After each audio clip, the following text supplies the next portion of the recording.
Parents are urging Multnomah County leaders to protect the Preschool For All program, which provides free preschool to local 3- and 4-year-olds regardless of income. As Fox 12's Bonnie Silkman reports, a lot of parents shared emotional statements at a meeting last night.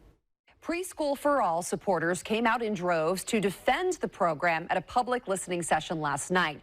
Voters approved a tax measure back in 2020 for this, but now critics say the program is not delivering on its promises.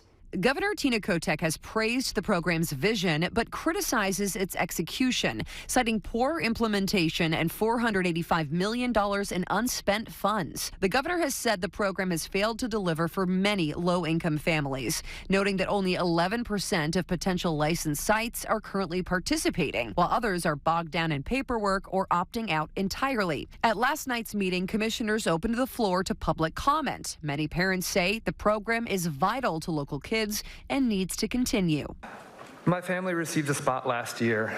We were paying out of pocket prior to that. We didn't know just how helpful it would be until a few months later when my partner lost her job. We would have had to pull our kid out of preschool, and with that we would have lost so much. This was voted for by over 65% of the voters, right?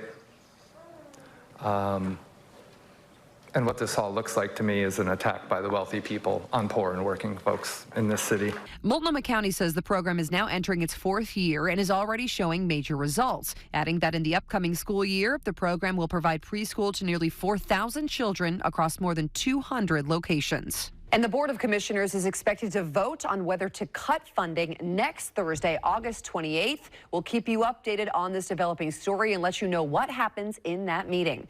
For now, reporting in studio, Bonnie Silkman, Fox 12, Oregon.